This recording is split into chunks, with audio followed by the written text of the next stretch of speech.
Chapter 1. The Quiet Marriage. Arthur Davis had always believed that a steady life was a good life. At 63, he'd long since traded passion for predictability. His days flowed in quiet rhythm. The alarm at 6, coffee brewing by 6:10, the faint sound of the morning news filling the kitchen while his wife, Teresa, prepared her tea just the way she liked it. 2 sugars, no milk. Their mornings were polite. Always polite.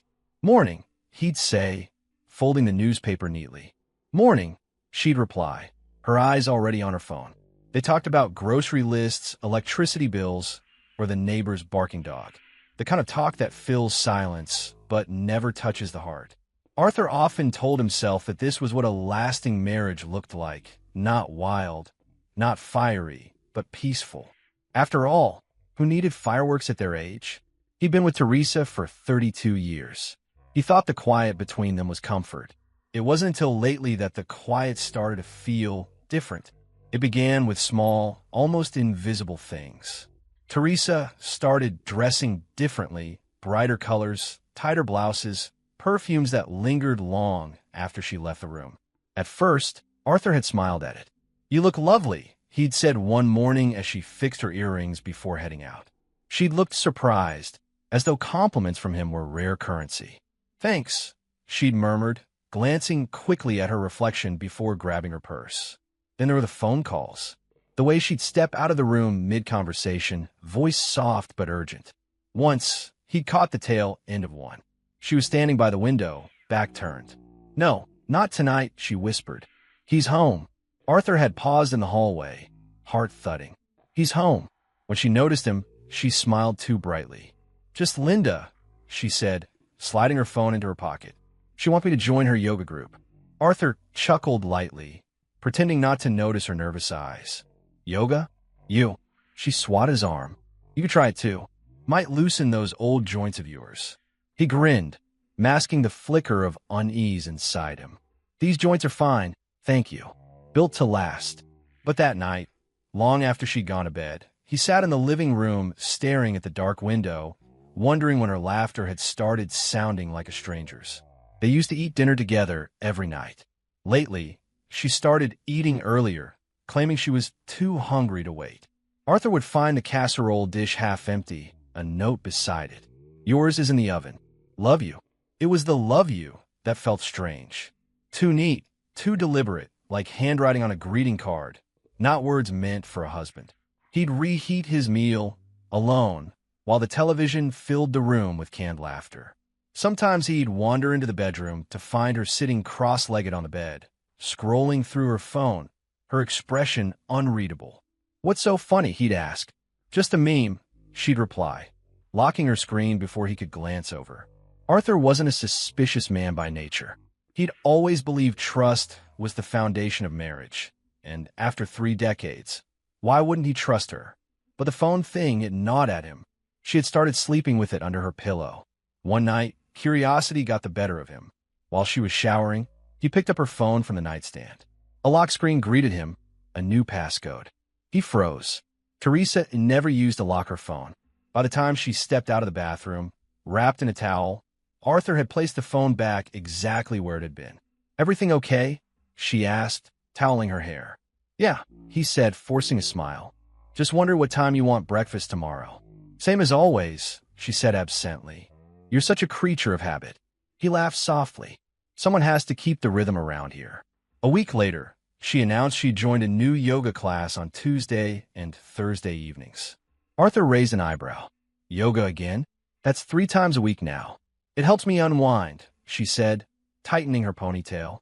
"You don't want me getting stressed, do you?" "Of course not." She kissed him on the cheek and left.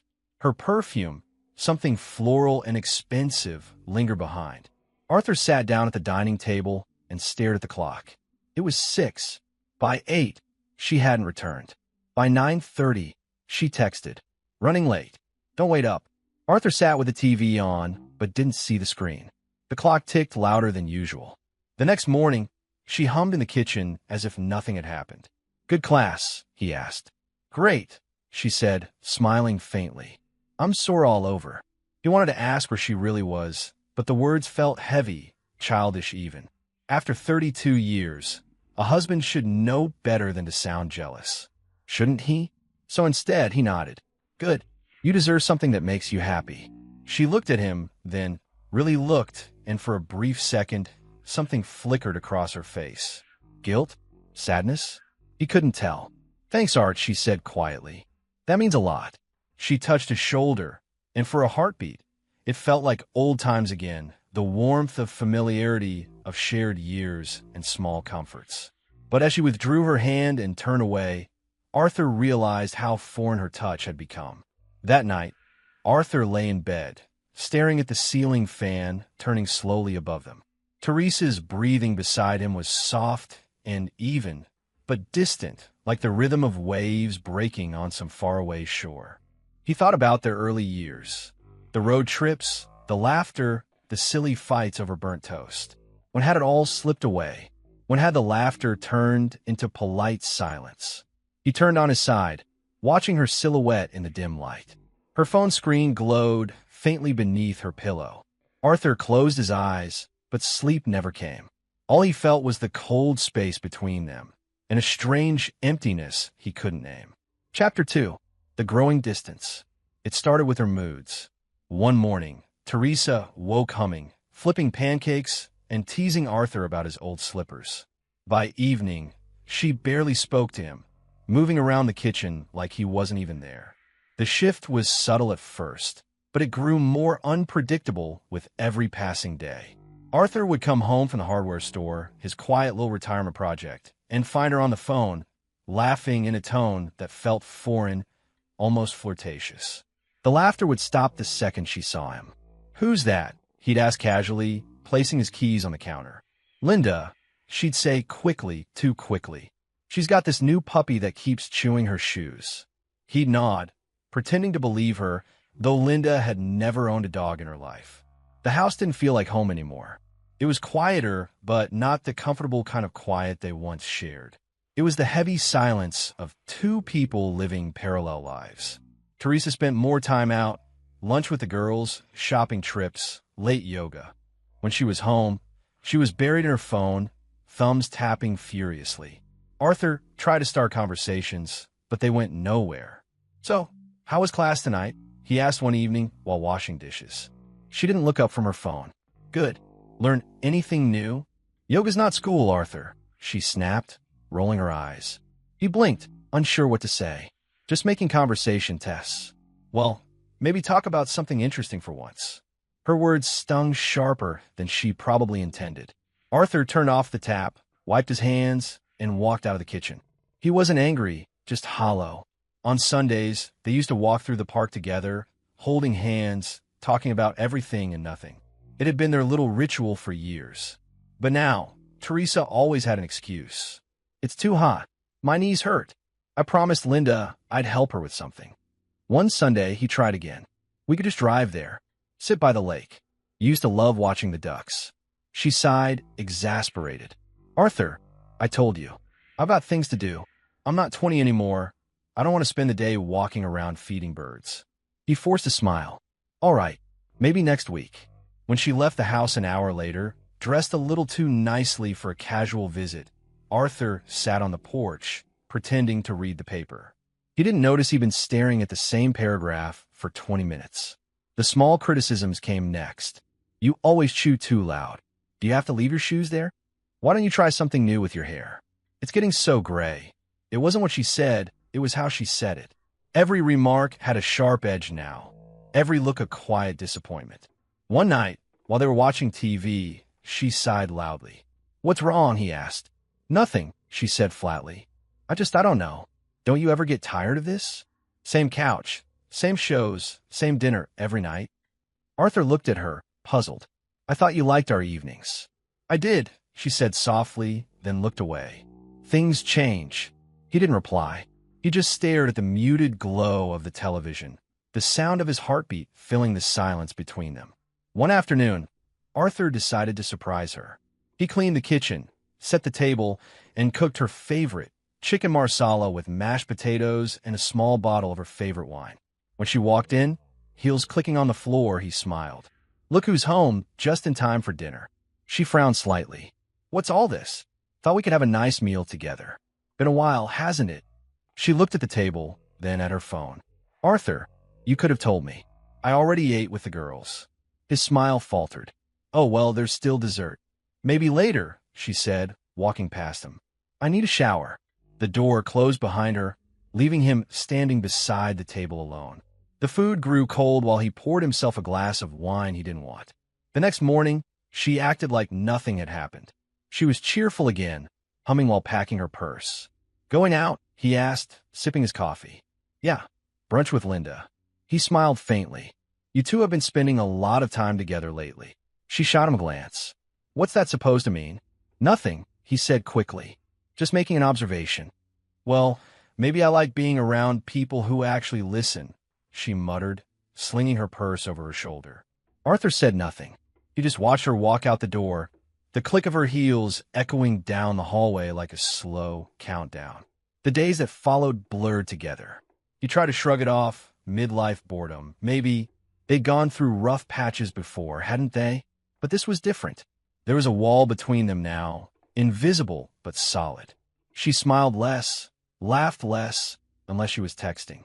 Then she'd light up, cheeks pink, lips curved in that familiar, youthful smile he hadn't seen in years. One evening, Arthur caught her reflection in the mirror as she giggled at her phone. The sight hit him harder than he expected. Who's got you smiling like that? He teased gently. Her laughter stopped instantly. Don't start, Arthur. I was just asking. Well, don't, she said sharply, setting the phone face down. He nodded slowly. All right, but the question didn't leave him. It lingered, heavy and bitter. Their 32nd anniversary came around 2 weeks later. Arthur made a reservation at their old favorite restaurant.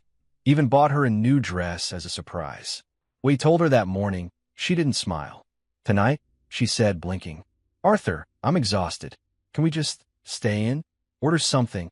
He tried to mask his disappointment. Sure, whatever you want. Thank you, she said, already scrolling through her phone. Arthur looked at her from across the room, the woman he had shared more than 3 decades with. And for the first time in their long marriage, a cold certainty began to form in his gut. Something was wrong, deeply wrong. And that night, as he lay beside her once again, he realized he wasn't imagining it anymore. The seed of suspicion had finally taken root. Chapter 3. The night at the restaurant. The rain had stopped just before sunset, leaving the streets slick and glimmering under the city lights. Arthur sat in his car for a moment outside Bella Vita, the small Italian restaurant where he and Teresa used to go for their anniversary dinners. The place held memories, warm laughter, candlelight, her favorite tiramisu. It had been years since they'd gone together, and tonight he planned to change that. He held a bouquet of soft pink lilies, her favorite. He even wore the gray blazer she once said made him look dashing. It felt strange to be nervous after 32 years of marriage, but he was. He'd overheard her on the phone earlier that afternoon saying, I'll be at Bella Vita around 7, followed by a laugh that sounded giddy. Arthur smiled to himself then. Maybe she's finally meeting me halfway, he'd thought. Maybe this is her way of trying too. So here he was, ready to surprise her, to show her he still cared. The restaurant was softly lit, every table glowing under flickering candles. Romantic as always. Arthur paused near the entrance, brushing raindrops off his blazer. The maitre d', a young man with a polite smile, greeted him. Good evening, sir. Do you have a reservation? Arthur smiled. Not exactly. I'm here to surprise my wife, Teresa Davis. She should be here already. The host's brow furrowed slightly as he glanced at his list, then looked up. Ah, yes. Mrs. Davis. Right this way, sir. Arthur followed him, his heart lifting with each step. He pictured her face lighting up, maybe even tearing up a little when she saw him walk in with the flowers. But then, 10 steps into the dining area, he saw her. Teresa sat at a small corner table near the window, her hair neatly done, makeup fresh, wearing that navy dress he hadn't seen her wear in years. The one she'd said was too special for just dinner. And across from her sat a man, younger than him, maybe mid-40s, with slick back hair and an easy grin. He leaned in close, saying something that made her laugh, really laugh, the kind of laugh Arthur hadn't heard from her in months. His steps slowed. For a moment, Arthur couldn't breathe. The world around him dimmed. He just stood there, flowers hanging limply at his side, the scent of lilies mixing with the smell of garlic and wine. The host turned toward him, waiting. "Sir, would you like?" Arthur shook his head quickly. "No, no, thank you." The host looked confused, but didn't press. Arthur forced a smile, whispered, "Changed my mind," and turned back toward the door before Teresa could see him. He didn't want a scene. He didn't want to hear her excuses. Not here, not in the place where they'd once celebrated the happiest nights of their lives. Outside, the rain had started again. Light, cold drops against his face. He stood under the awning for a long time, staring at the flowers in his hands until they looked absurd. Then he walked to the nearest trash can and dropped them in, petals crushed against the metal. He drove home in silence. The city lights blurred through the wet windshield. Every red light gave him too much time to think. Her laughter replayed in his head like an echo he couldn't silence. When he finally pulled into the driveway, the house felt emptier than Ivar. He sat in the car a while, engine off, fingers gripping the steering wheel. His chest ached, not with anger yet, just disbelief. He'd been wrong. All those late yoga classes, the phone under the pillow, the sudden perfume, the mood swings, it wasn't stress or midlife restlessness. It was something else, something far worse. He rubbed his eyes and exhaled shakily. "God, Tess, what have you done?" By the time she came home, it was nearly 10. The sound of her heels clicked softly against the hardwood as she entered. "Arthur," she called lightly. "You're still up?" He was sitting at the dining table, pretending to read the newspaper. "Yeah, couldn't sleep." She set her purse down and stretched. "You should have gone to bed. I told you I had a dinner meeting." He glanced up from the paper. "How was it?" "Oh, you know, the usual. Just Linda and me." She smiled faintly, pouring herself a glass of water. "We talked about her new job. She's nervous." Arthur studied her closely. Her lipstick was smudged slightly at the corners, her perfume heavier than usual, and her earrings, the pearl ones he bought her last Christmas, caught the kitchen light as she turned. "Linda." "Huh," he said evenly. "Yes, Linda. Same restaurant you used to love?" She froze for half a second, then nodded quickly. "We hadn't been there in ages." "It was nice." He nodded slowly, folding the newspaper. "Good. I'm glad you enjoyed it." She smiled, maybe relieved by his calm tone. "You're not upset I went without you?" He shook his head. "No, Tess. You should do what makes you happy." She gave a small, tired laugh. "Finally, you understand." Arthur returned the smile. "Yeah," he said softly. "I think I do." Later, as she showered, Arthur stood in the hallway staring at the closed bathroom door. The sound of running water filled the silence. He leaned against the wall, feeling a strange stillness settle over him. Not rage, not heartbreak, just a cold, heavy clarity. He looked toward the nightstand where her phone lay charging, the screen flashing briefly as a message appeared. He didn't move toward it. He didn't need to. Whatever was left between them had already cracked. When she came out of the bathroom in her robe, humming lightly, he smiled faintly and said nothing. Inside, though, something deep within him hardened quietly, completely. Chapter 4. The Private Investigator. For the next few days after that night at the restaurant, Arthur went through the motions of life like a ghost wearing his own skin. He still made coffee at 6, still watered the garden, still smile when Teresa breezed through the kitchen pretending everything was fine. But behind that calm face, something in him had shifted.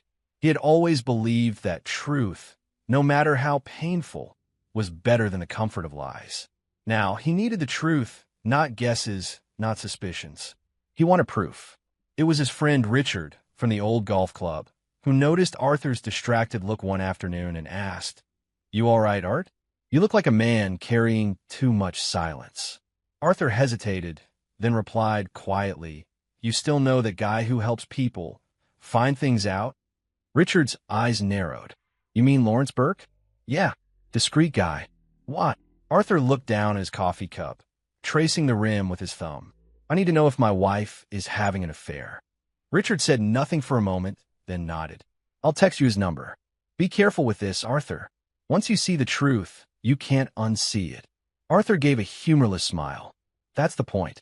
He met Lawrence 2 days later in a quiet cafe off Main Street. Lawrence was in his 50s, with sharp eyes that seemed to read people faster than they could speak. He wore a plain suit, no tie, and had a calmness that Arthur found oddly comforting. They sat across from each other, the low hum of espresso machines filling the silence. "So," Lawrence said, flipping open a small notepad, "tell me what's been happening."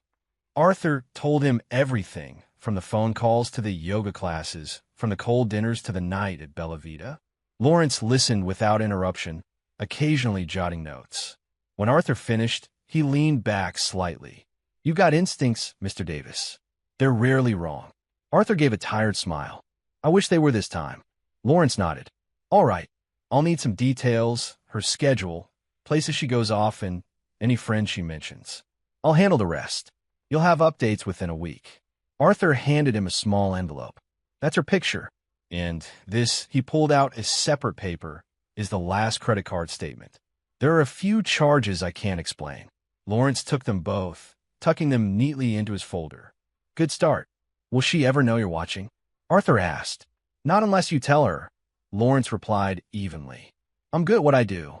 Arthur nodded slowly. "So, am I at pretending?" The following week crawled by. Arthur moved through his days quietly, every hour stretching thin with anticipation. He caught himself watching Teresa more closely now, how she hummed before leaving the house, how her texts made her smile, how she avoided his eyes when saying goodbye. He said nothing, not a word. Each evening, after she left for her classes, Arthur would sit by the phone, waiting for it to ring. Some nights it did. "Lawrence here," the voice would say calmly. "She's with a man again. Same car as last night." Arthur would clench his jaw. "Where are they?" "Downtown. Dinner first, then the hotel by the waterfront." Every time he heard it, a quiet piece of him died. He never asked for photos, not yet. Hearing it was enough to make the truth undeniable. One night, Lawrence added, "She's comfortable with him. Very comfortable." This isn't new. Arthur took a long breath, steadying his voice. "I see." 2 weeks later, they met again, same cafe, same table. Lawrence slid a thick brown envelope across the table. "Everything's in here. Photos, receipts, credit statements, call logs. I even traced the hotel transactions and money transfers. You want to sit down before opening it?" Arthur stared at it, the weight of it pressing against his chest. "Is it bad?" Lawrence looked at him with quiet pity. "It's real. That's all I'll say." Arthur nodded slowly, took the envelope, and thanked him. When he got home, Teresa was out again. The house was silent except for the ticking clock on the wall. He poured himself a glass of whiskey, sat at the dining table, and opened the envelope. Photographs spilled out, Teresa and the man from the restaurant, walking hand in hand through a parking lot. Another of them at a resort pool, her head on his shoulder. Then, the one that hit hardest, her laughing across a dinner table, holding his hand. He picked up one of the receipts. Hotel bookings, 5-star stays, weekend trips. Each transaction was paid with his joint account. Then came the name printed on a document.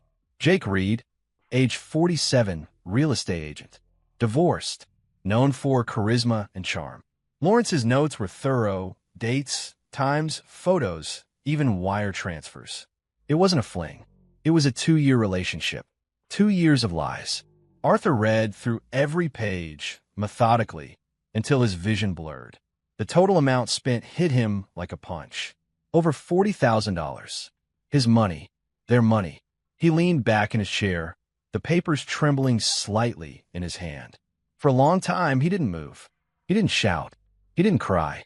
He simply sat there, the sound of rain tapping softly against the window, his face unreadable. Finally, after what felt like hours, he whispered to the empty room, "All right." He gathered the papers neatly, slid them back into the folder, and placed it on the table. His voice came again, low and steady. "Now I know." Chapter 5. The Calm Before the Storm. Arthur Davis had always been a patient man. 32 years of marriage had taught him that silence could hold more power than shouting ever could. Now, that silence became his weapon. The morning after he confirmed Teresa's affair, he woke up before sunrise, brewed coffee, and watched the steam curl into the cold air.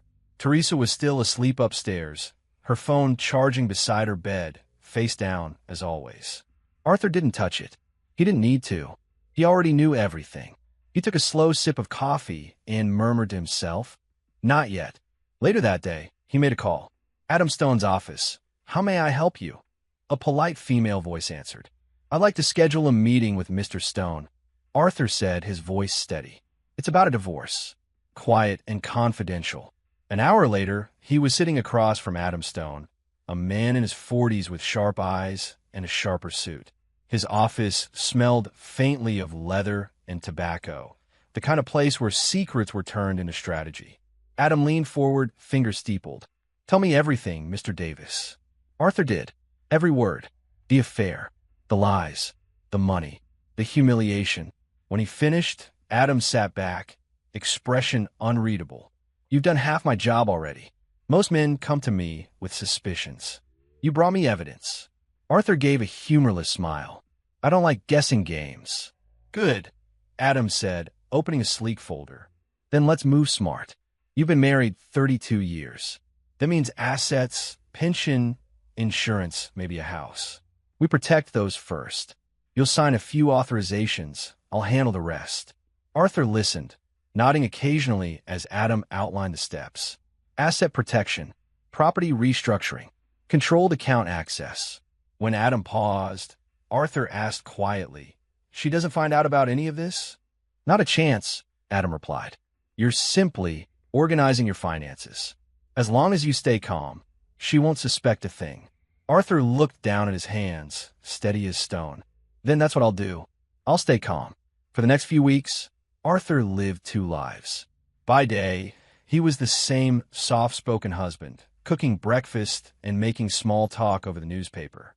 By night, he was a strategist, scanning documents, signing forms, transferring accounts, all under Adam's quiet direction.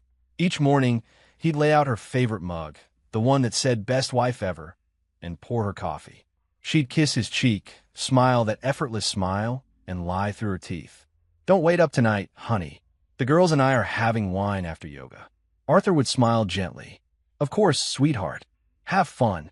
She'd pause, studying him for a second, perhaps sensing something had changed. But then she'd shrug it off, grab her purse, and leave with that practiced cheerfulness. The moment the door closed, Arthur would exhale slowly and whisper, "Tick-tock." Adam called him frequently, their conversations brisk and controlled. "Arthur, I've secured your pension and your savings in a protected account. She can't touch a cent without your consent." "Good," Arthur said. "And the house. Working on the paperwork. You'll retain ownership once we file. I've also frozen the joint credit cards." Quietly, Arthur chuckled under his breath. "She'll love that surprise." Adam smiled faintly through the phone. "You're handling this well, Mr. Davis. Most men your age would have lost their temper." Arthur's voice was calm. "I lost it the night I found out.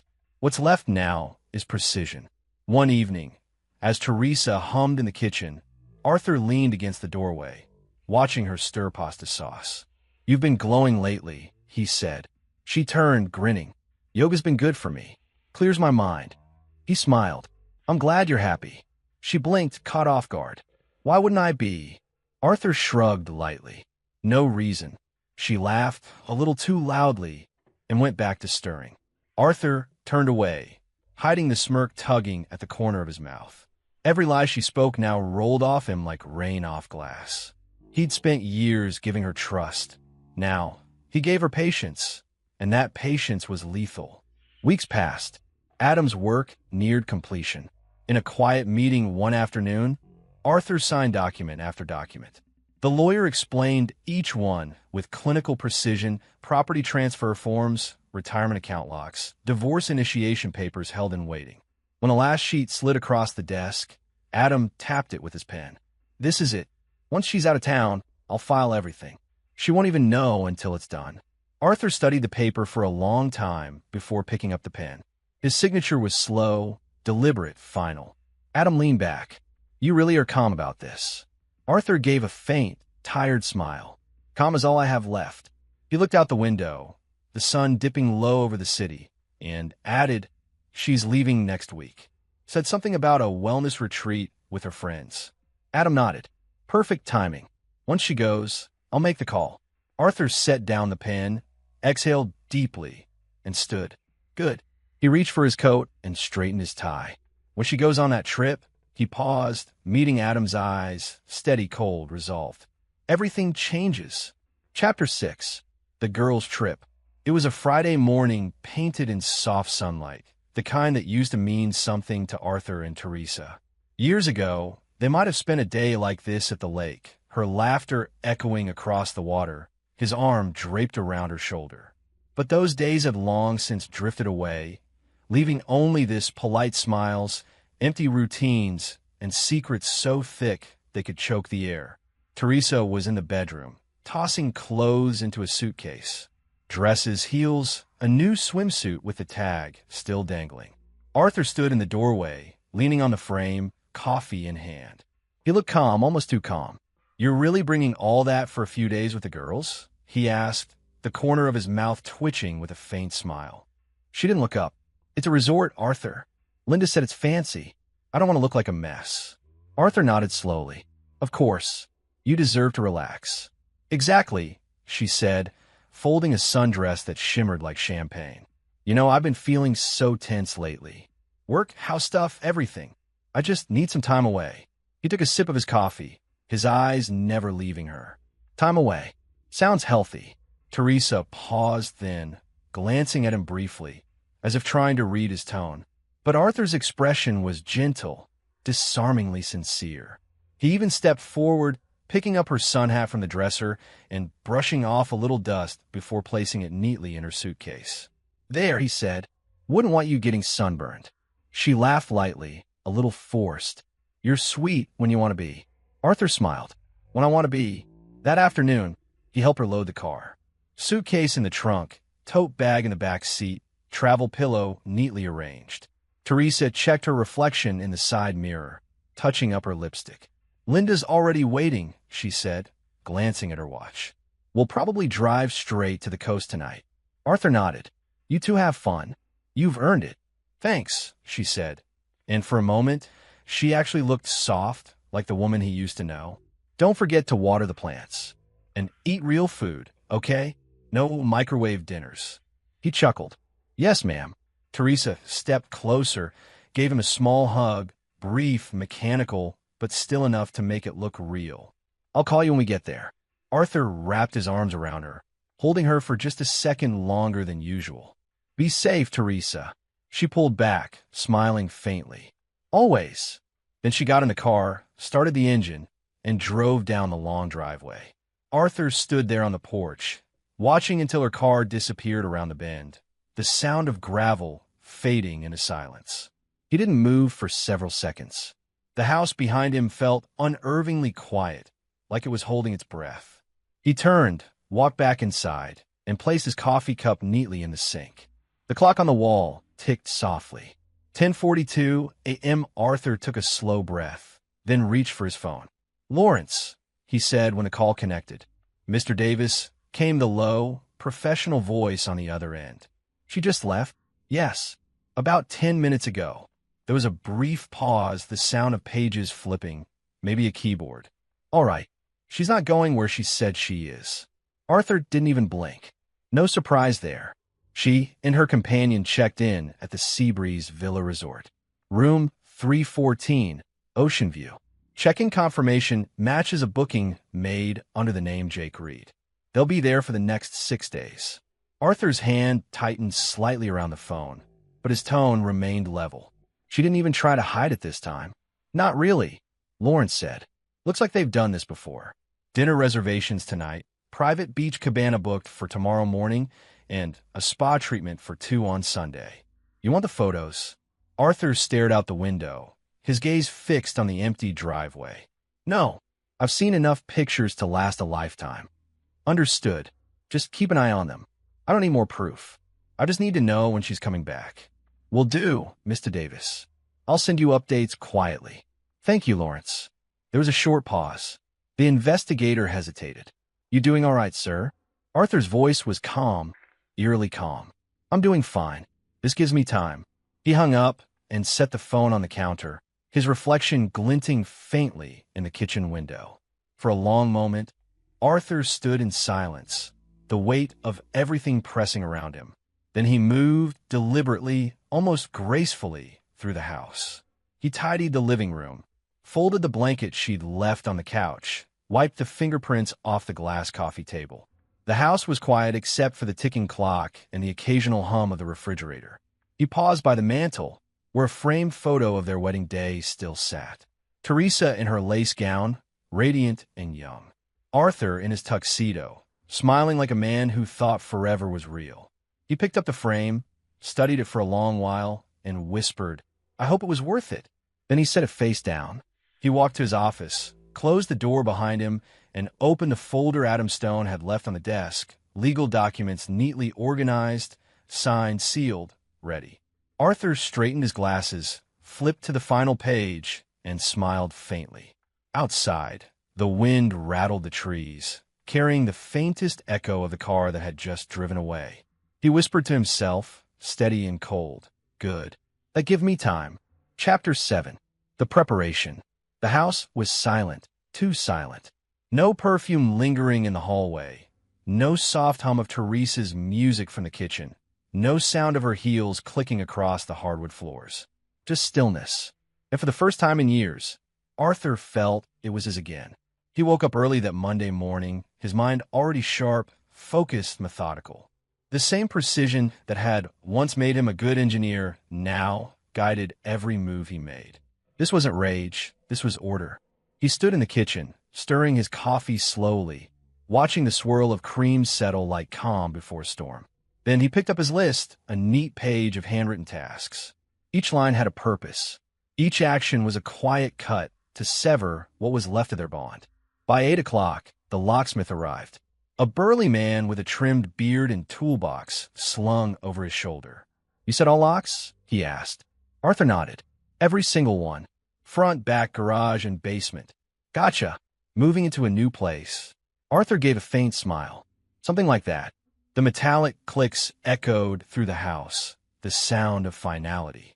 Each new lock that turned felt like a breath of fresh air. When the job was done, Arthur stood by the front door, testing the new key. The locksmith handed him the duplicates. 2 spares. Keep him safe.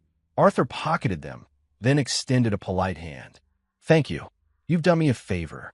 "Happy to help, sir." As the man drove away, Arthur locked the door behind him and whispered, "She won't be walking through that door again." Next, he called the bank. "Good morning.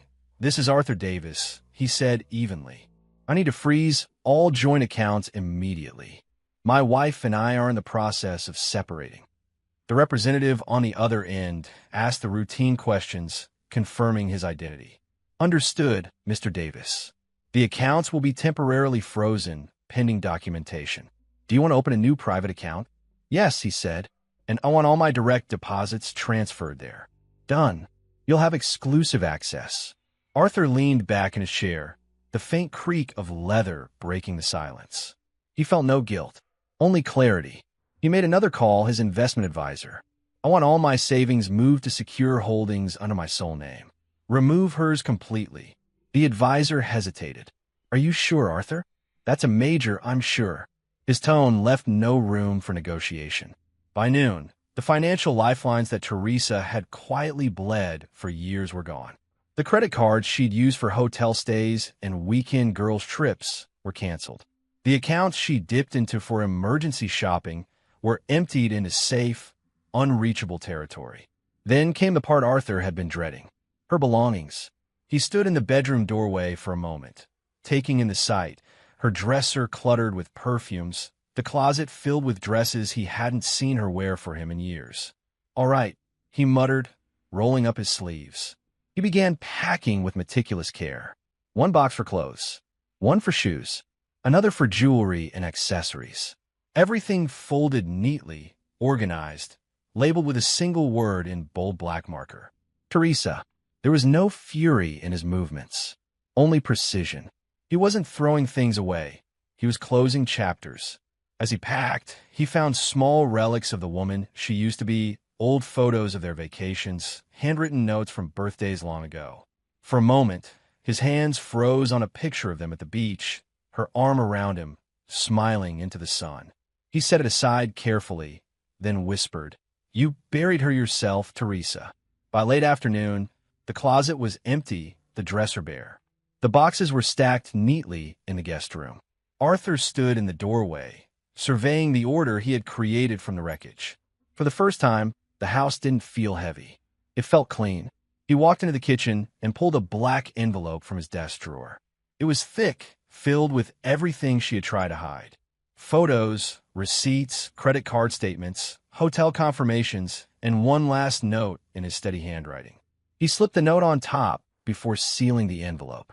"For when you return." Arthur placed it in the center of the kitchen table, perfectly aligned with the placemat. The late afternoon sunlight hit it just right, casting a long shadow across the polished surface. He stood there for a moment, hands in his pockets, staring at the envelope. It wasn't anger he felt. It was release, a quiet, controlled exhale of years of disappointment and betrayal. Then he picked up his phone and made 2 final calls. First, Lawrence. "She's still gone?" Arthur asked. "Checked this morning," Lawrence replied. "Still at the resort. Same room, same company." "Good," Arthur said. "I'll need you here the day she gets back." The investigator's tone was respectful. "You want me to bring the file?" Arthur nodded, though Lawrence couldn't see it. "Yes, all of it." Next, he called Adam Stone. "Adam," Arthur said, "everything's ready. Locks, accounts, assets. I've even packed her things." "Excellent," Adam replied. "I'll be there when she returns. We'll finalize it in person." Arthur paused, staring at the black envelope once more. "That's exactly what I want." "Any change in plan?" Adam asked. "None," Arthur said. "We wait." After hanging up, Arthur walked to the living room window and looked outside.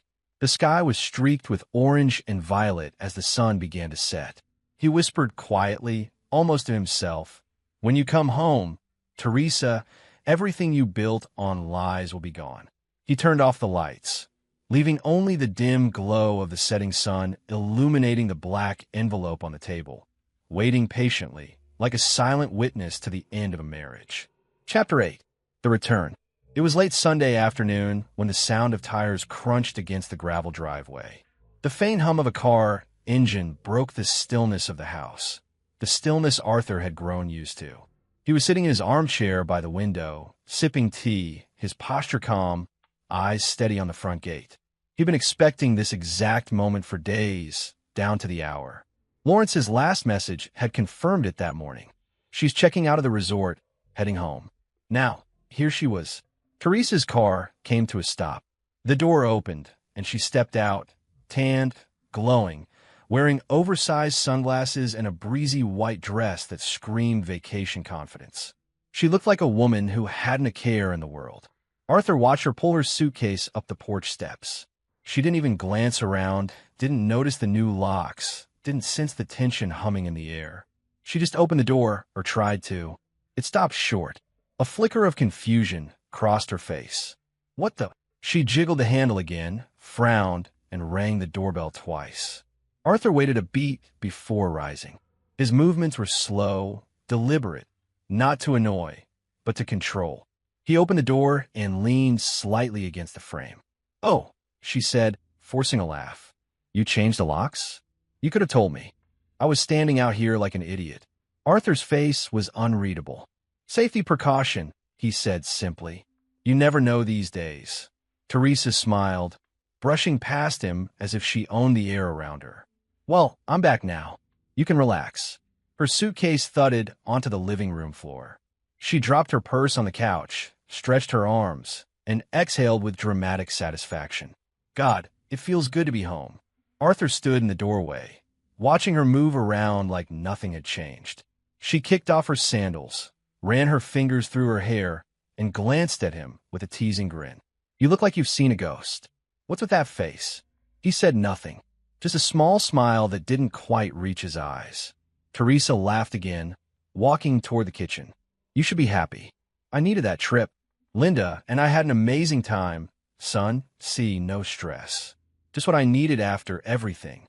Arthur's head tilted slightly. "Linda, huh?" "Yeah," she said, pulling a bottle of water from the fridge. "Oh, You wouldn't believe how much fun we had. You'd have been bored out of your mind. I'm sure, he murmured. She leaned against the counter, unscrewing the bottle cap, still grinning. I think every wife needs a break once in a while. Keeps the marriage from getting too stale. Arthur's gaze lingered on her, composed, thoughtful. You think so? Of course. She laughed lightly. I mean, come on. 30 years of the same person? Even the best marriages need breathing room. You should be grateful I came back instead of running off for good. The words hung in the air like smoke. Arthur didn't flinch. His expression didn't change. He just stood there, the quiet hum of the refrigerator filling the silence between them. Then softly, almost kindly, he said, "Good." Teresa blinked. "What? Good?" Arthur repeated, stepping closer, his voice calm and steady. "You enjoyed it." Her playful smirk faltered slightly. "Arthur, what are you talking about?" He stopped in front of her, his face inches away, but his tone was smooth, controlled, almost too polite. "Because now," he said quietly, "you'll have all the time in the world." Teresa's brow furrowed. "What's that supposed to mean?" Arthur turned away and walked to the kitchen table. The late afternoon light slanted through the blinds, catching the edge of something black resting at the center, the envelope. He picked it up, weighed it in his hand, and then turned back toward her. Her eyes darted from the envelope to his face. "What is that?" He took a step forward and held it out to her. "This," he said, voice barely above a whisper, "is for when you return." She stared at him, confused. "Arthur, you're scaring me. What is this?" He didn't answer. He simply placed the black envelope in her hand. The weight of it made her arm dip slightly. Inside, she could feel the bulk, paper, photos, something solid. The silence in the room thickened. "Arthur," she began, but her voice trailed off when she saw his eyes, steady, distant, no hint of warmth left. He nodded toward the envelope. "Go on, open it. You've opened enough things that weren't meant for you. This one's yours." Her mouth fell slightly open, a flicker of something, guilt, panic, crossing her features. "What the hell does that mean?" Arthur said nothing. He just turned, walked past her, and leaned against the doorway, watching the woman he'd once loved clutch the black envelope like a foreign object. For a few seconds, she didn't move. Then she sat on the table, hands trembling just a little, and tried to laugh. "You're being dramatic. Is this some weird joke?" Arthur's voice came soft but firm, the calmness sharper than any shout. "No joke." He looked her straight in the eye. "You'll understand soon." The ticking of the wall clock filled the silence between them. Teresa glanced from his face to the envelope, her confidence faltering, her tan suddenly seeming pale under the kitchen light. Arthur's gaze never wavered. There was no anger in it, only resolution, quiet and final. The black envelope sat there, a simple, silent symbol of everything that had changed while she was away. And as Teresa stared at it, unease flickering in her eyes, Arthur turned toward the window, the faintest sigh leaving his lips. It was over, though she didn't know it yet. Chapter 9. The Black Envelope. The kitchen was quiet, almost oppressively so. The afternoon sunlight slanted through the blinds, casting stripes across the hardwood floor and the sleek black envelope that rested between them on the table. Teresa's fingers trembled as she picked it up, still trying to mask her unease with a casual smile.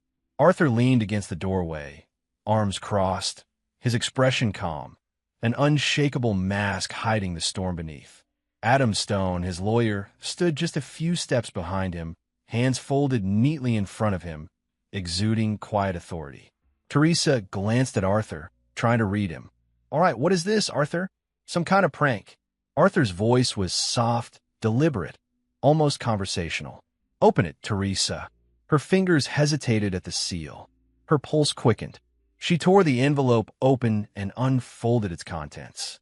The first thing that met her eyes were photographs, candid shots of her and Jake, hand in hand, walking through hotel lobbies, laughing across dinner tables, kissing in the shadows of balconies. There were receipts from luxury hotels, spa bookings, even flight tickets. Her laughter, that carefree, confident sound from just moments ago, died instantly. Her face went pale, eyes widening as the reality of the evidence hit her. What is all this?" she whispered, her voice shaky. Arthur stepped closer, his calmness almost unbearable. "It's the truth, Teresa." She flipped through the papers, scanning bank statements, showing over $40,000 in transfers and charges to her name, all paid from their joint accounts, Arthur's accounts, everything she had spent on her secret life. Each hotel invoice, each luxury dinner, each gift purchased for Jake stared back at her like a damning accusation. Teresa's hand shook. She dropped a photo, and it fluttered to the floor. This can't be real. I mean, it's not, it's... Her voice faltered, then broke. Arthur's lawyer, Adam, stepped forward with precise timing. He laid a thick stack of papers on the table, divorce papers, signed and ready for her to acknowledge. Teresa's eyes flicked to him, then back to Arthur. You can't mean this. You can't be serious." Arthur cut her off, voice calm but firm, carrying the weight of inevitability. "If you sign now, Teresa, this stays between us. No one else sees a thing. No family, no friends, no gossip, nothing." Her eyes darted from the black envelope to the neatly stacked divorce papers, then back to him, the gravity of his words sinking in. "And if I don't?" she asked, a small tremor in her voice. Arthur's gaze didn't waver.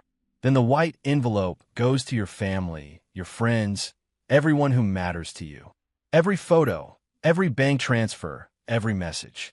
Everyone will know exactly what you've done." Teresa's jaw dropped. She reached for the papers, hesitated, then pulled back. You can't." "I can," Arthur said, his tone even. "And I will. But I'd rather this be quiet. This is your choice, Teresa. Own it." Her hands gripped the edges of the table. The room seemed to shrink around her. The air was thick with tension, and for a moment, she looked like a deer caught in headlights. The confident woman from her vacation replaced with someone small, vulnerable, cornered. She tried to speak again, her voice shaky. "Arthur, I can explain. It's not." Arthur shook his head slowly. "There is no explanation. There are only facts. Everything you did, every lie, every stolen penny, it's all here." He gestured toward the black envelope. "You've seen them. I don't need to say more." She closed her eyes for a moment, took a shaky breath, and looked down at the stack of divorce papers. Adam waited patiently, hands clasped, eyes calm. Teresa's hands hovered over the top sheet, trembling, quivering. Time seemed to stretch. The only sound was the ticking of the wall clock and the faint hum of the refrigerator. Minutes passed like hours. Arthur said nothing. He simply watched her, calm, composed, the weight of 32 years of betrayal condensed into the silent pressure of the moment. Finally, Teresa picked up the pen. Her hand shook violently as she signed the first page, then the second, then the third. Each stroke was hesitant, faltering, but deliberate. She set the pen down and stared at the papers. Her lips trembled, and a tear escaped, sliding down her cheek. She looked at Arthur, her voice barely audible. I signed." Arthur nodded once, not gloating, not smiling, just a quiet acknowledgement of closure. "Good," he said simply. She sank into a chair, her arms wrapping around herself, as if to shield herself from the truth. Adam gathered the signed documents, placing them neatly back into the folder. Arthur's eyes returned to the black envelope on the table. It had done its job, exposed the lies, revealed the betrayal, and forced her hand. Teresa looked at him, broken, humiliated, understanding fully for the first time that everything she had thought she controlled had been dismantled. Arthur's voice, calm and steady, broke the silence one last time. "It's done. You made your choice." Her lips parted, wanting to say something, to beg, to plead, but she found no words. The weight of reality pressed down on her. Adam glanced at Arthur, then at Teresa, and nodded. The legal process was complete. Everything was in motion. Teresa's shoulders sagged. She had no fight left, no words to argue. She had been outmaneuvered, and she knew it. And in that moment, Arthur understood fully the long months of planning, waiting, and patience had reached their end. She had signed. The black envelope, the proof, the divorce papers, it had all worked. The betrayal was laid bare, and justice, quiet but absolute, had been delivered. Chapter 10. The Fall. The house was quiet, but not in the way it had been while Teresa was away. This quiet carried tension, heavy and oppressive, as if the walls themselves were holding their breath. The divorce papers were signed.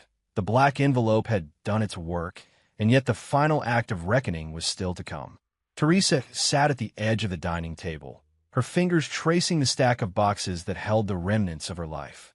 Clothes folded neatly, shoes lined in pairs, jewelry tucked into velvet pouches, all organized with cold precision by Arthur. Her eyes, still wide and frantic, darted to him, pleading for something, forgiveness, understanding, perhaps mercy. "Arthur, please," she began, her voice breaking. I made a mistake. I never meant for it to get this far. Arthur, standing near the window, arms crossed, didn't move. His face was calm, but the stillness in his eyes carried an edge sharper than any anger could muster. "Then call Jake," he said quietly, his voice steady, deliberate.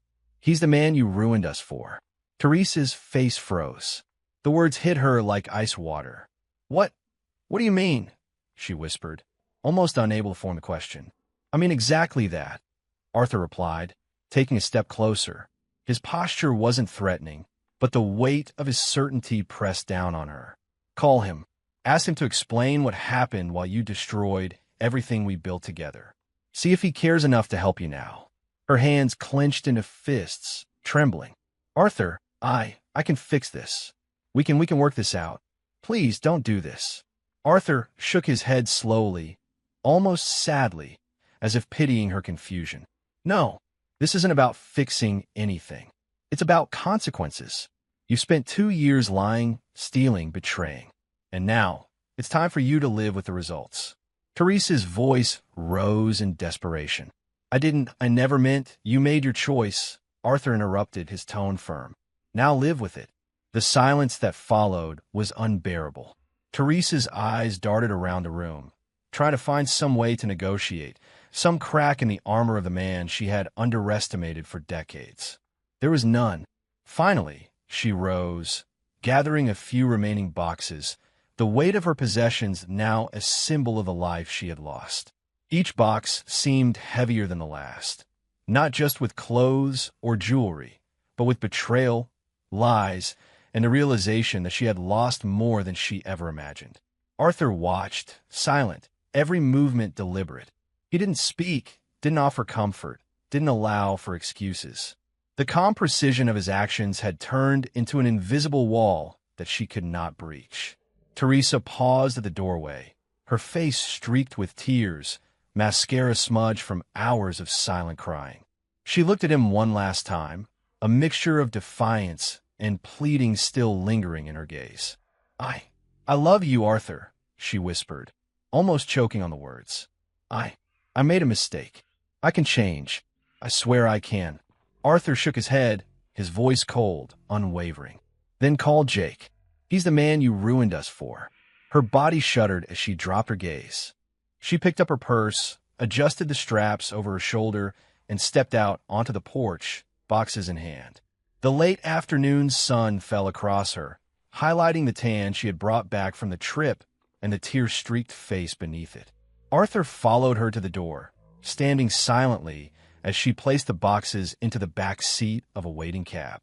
The driver, a young man with polite curiosity, glanced at the house but said nothing. Teresa climbed in, her hands trembling as she closed the trunk, then slid into the back seat. Her face pressed briefly against the window, watching Arthur, trying to gauge, to plead, to bargain, but he said nothing. His eyes were steady, calm, almost haunting in their stillness. The cab started its engine. Teresa's hands gripped the edges of the seat, as if holding on to the last threads of her old life. She glanced once more at Arthur, a silent mix of accusation, regret, and desperation in her gaze. Arthur remained on the porch, motionless, watching as the cab rolled down the driveway, turned the corner, and disappeared from view. He didn't follow. He didn't wave. There was nothing left to say, no performance, no theatrics, only the simple truth of consequence. 32 years of marriage gone. In a single week, In the span of lies, betrayal, and careful reckoning, the life they had built together had been dismantled. Arthur stood there for a long moment, breathing in the quiet that followed. The sound of the gravel under the cab's tires faded into silence. The wind rustled the leaves of the trees in the yard. The house, once heavy with tension and deceit, now felt empty but free, his. He turned back inside slowly, closing the door behind him without a sound. The black envelope still sat on the kitchen table, a quiet witness to the collapse of a life built on routine and pretense. Arthur let out a long, steady breath and walked through the house, each step deliberate, reclaiming the spaces that had been shared for decades. The rooms, though familiar, felt different now. Not smaller, not oppressive, but cleansed, emptied of lies and betrayal. He paused at the living room window and looked out over the driveway. The sunlight was soft, golden, carrying the quiet aftermath of a storm. And for the first time in years, Arthur felt the unmistakable, serene weight of peace. The cab drove away, carrying Teresa, carrying 32 years of marriage, shattered trust, and a life she had chosen to risk for another man. Arthur Davis stood at the window, still and unflinching, watching her vanish into the distance. Chapter 11. The fireplace. The house had grown eerily quiet. Even the hum of the refrigerator seemed distant, muted, as if the walls themselves were holding their breath. Arthur Davis stood in the middle of the living room, the late afternoon sunlight spilling through the blinds, casting long, slanted stripes across the hardwood floor. He let out a slow, measured breath, the kind that carries both weight and release. The black envelope sat on the kitchen table moments ago, a tangible culmination of betrayal, exposure, and the cold calculus of justice. Now it was time to let it go. Arthur walked deliberately toward the fireplace. The old brick hearth, polished and clean, had been there long before Teresa had arrived, long before their lives became entangled in routine and deception. He knelt and opened the metal doors, the hinges creaking softly. The firewood was dry, the kind that snaps with a sharp, satisfying sound when ignited. He struck a match, the sulphurous scent filling the air for an instant, and touched it to the kindling. The flames flickered and danced, orange and gold, casting shifting shadows across the room. Arthur placed the black envelope on the edge of the hearth. For a moment, he hesitated, his fingers brushing the sealed flap, feeling the weight of the paper, the contents, the years of deceit it represented. Then he whispered quietly, almost to himself, "It's time." He dropped it into the heart of the fire. The envelope caught immediately, curling and blackening at the edges. The paper crackled, the ink curling into charred wisps. A small wisp of smoke spiraled upward, carrying with it the weight of secrets, lies, and stolen years.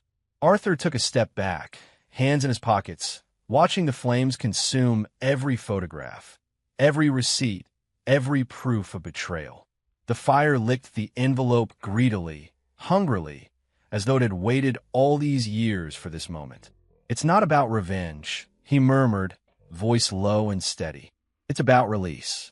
The fire grew brighter, the heat brushing his face, warm but not uncomfortable.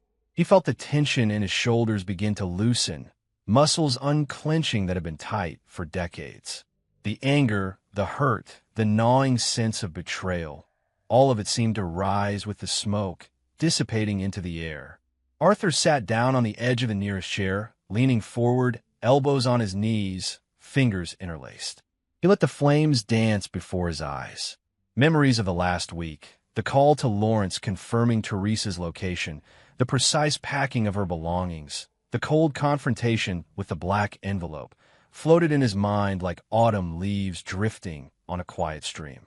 He thought about the 32 years they had shared, the quiet dinners, the evening walks, the polite conversations that had once seemed comforting. And he thought about how quickly comfort had become illusion, hiding the cracks that grew deeper with each passing year. The flames consumed the last of the envelope, the small ashes spiraling upward in a faint wisp before settling into glowing embers. Arthur exhaled slowly, a long, steady breath that carried both the weight of grief and the relief of closure. For a moment, he closed his eyes. No memories of her, no pain, no deceit, just the warmth of the fire and the quiet serenity of an empty room. For the first time in decades, he felt light, unburdened. He stood and walked slowly around the room, surveying the house that had once been shared. The living room was neat, the boxes of her things gone, the furniture in its rightful place. The silence was no longer oppressive. It was liberating. Each step echoed softly on the hardwood, a rhythm of newfound freedom. Arthur paused by the window, looking out the garden, the sun casting long shadows across the yard. He could see the faint traces of the week, the driveway empty, the cab long gone, and the stillness that followed. He felt no bitterness. He felt only clarity, a sense of reclaiming what had been quietly stolen over the years. He returned to the fireplace and knelt once more, running his fingers over the cold bricks, feeling their solidity, their permanence. The fire had burned low now, glowing embers casting a gentle light across the room.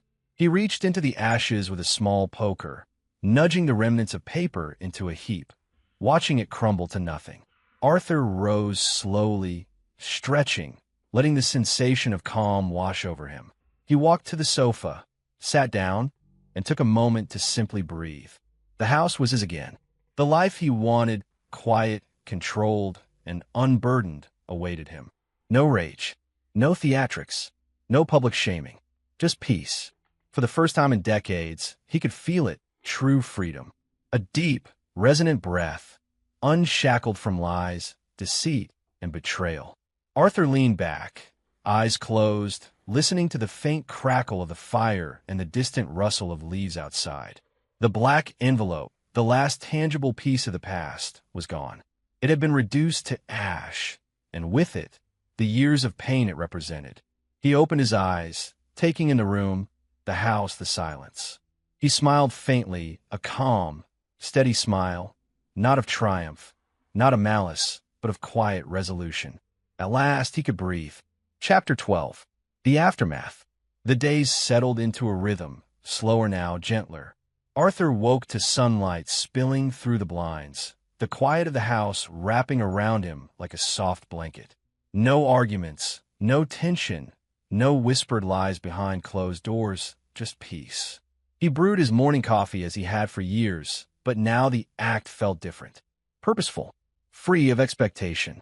He took his mug to the porch, sitting in the worn wooden chair, listening to the distant chirping of birds. The neighborhood was alive as always, children running past on bicycles, neighbors tending their lawns, but none of it reached inside his mind. He felt detached, yet fully present. A few times, his brother Anthony visited. Anthony, ever the talker, filled the house with chatter and laughter, eager to distract Arthur from the stillness that could sometimes feel heavy. "Arthur, you've been too quiet," Anthony said one afternoon, dropping a bag of groceries onto the counter. "You look healthier, sure, but quiet? That's a bit worrying for you." Arthur smiled faintly, pouring a glass of water. "Quiet isn't worrying. It's necessary. I needed time to think, to breathe."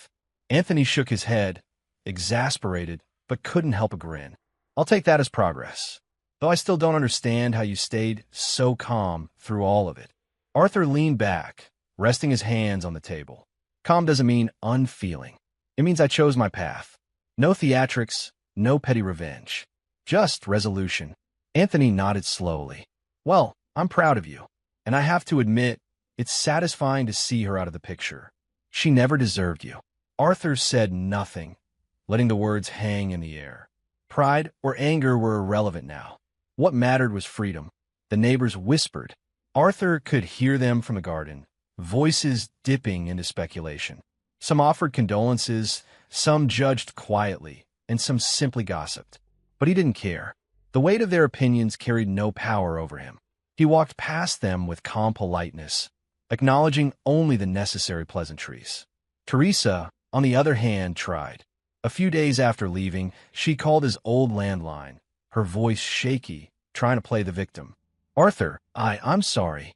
I didn't mean for things to happen this way. Can we talk?" Arthur, standing in the kitchen with a fresh pot of coffee in hand, didn't flinch.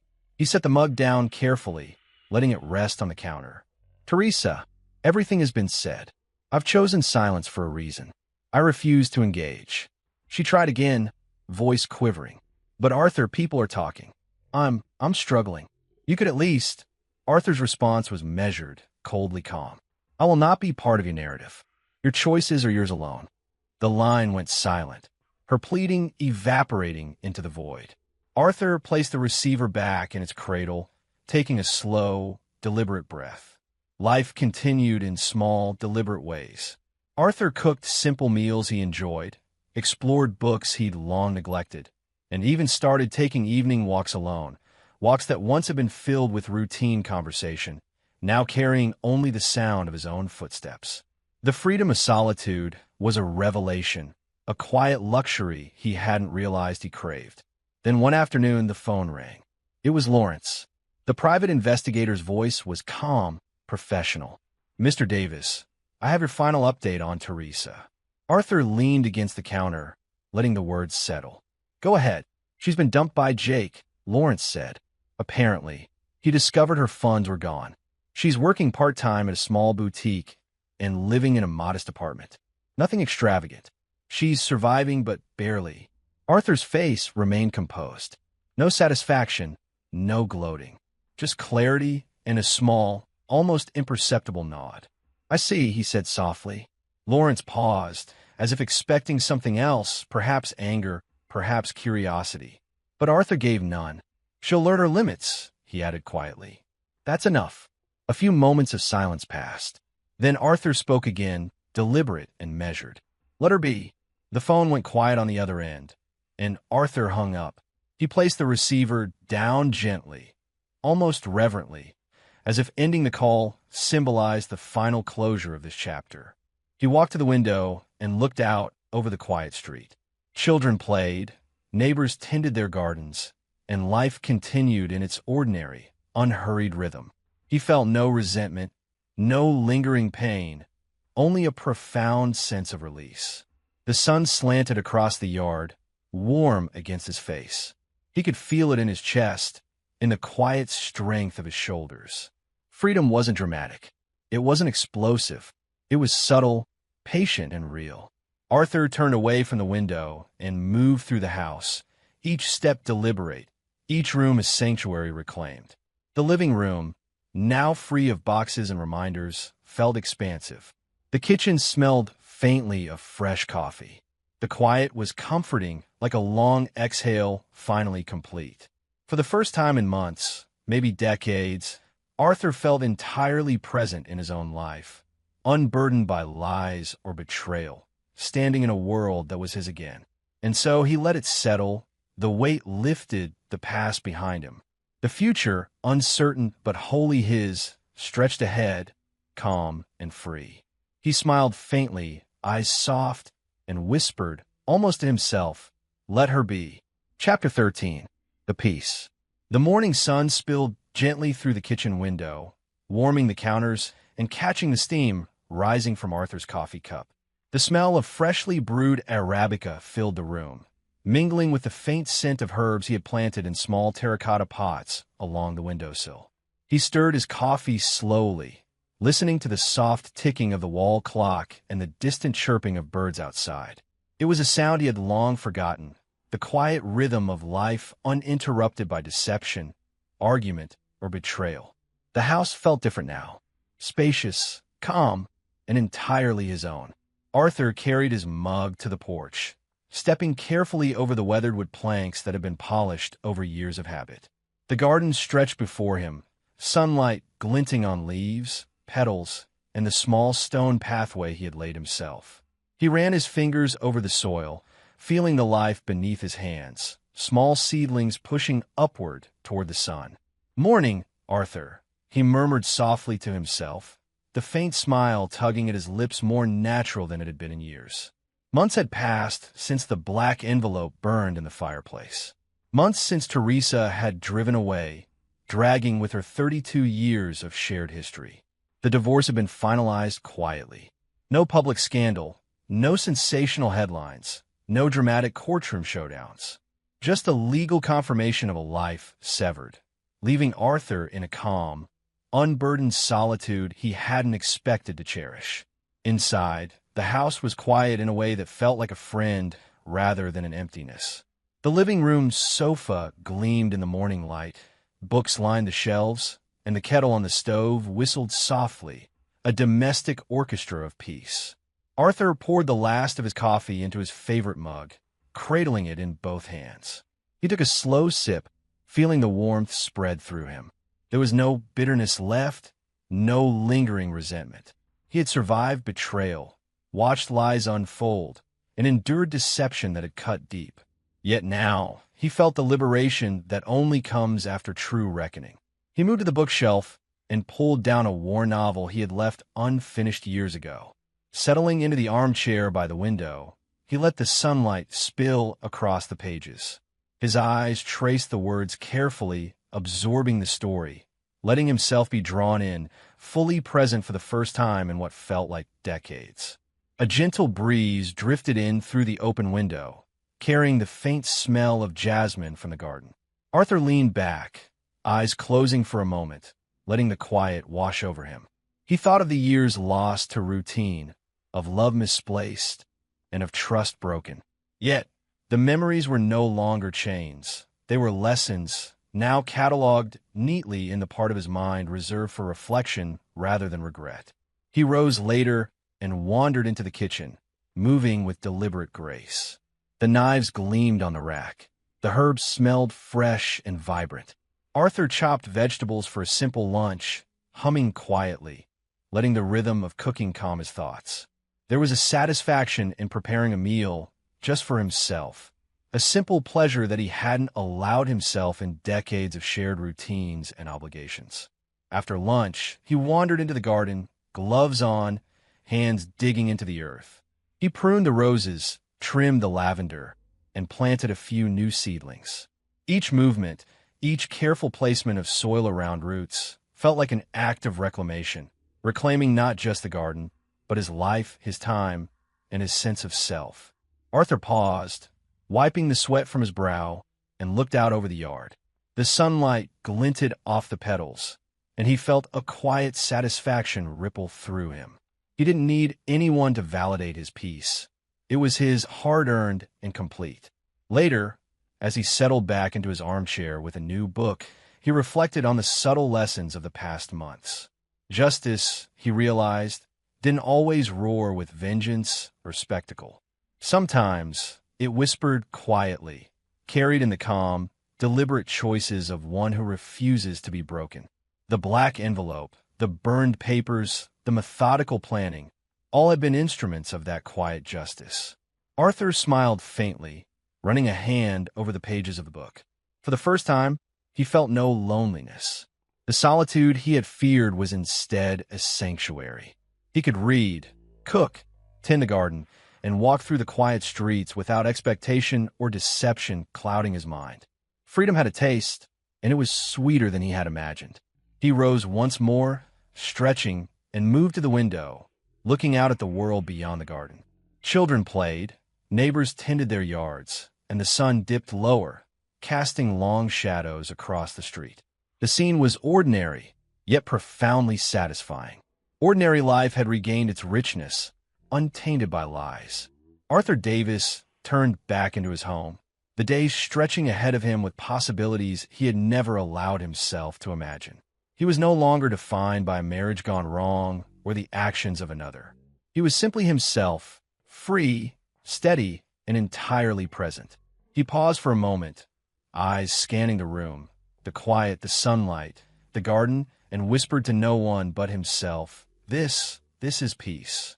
And for the first time in decades, Arthur truly believed it.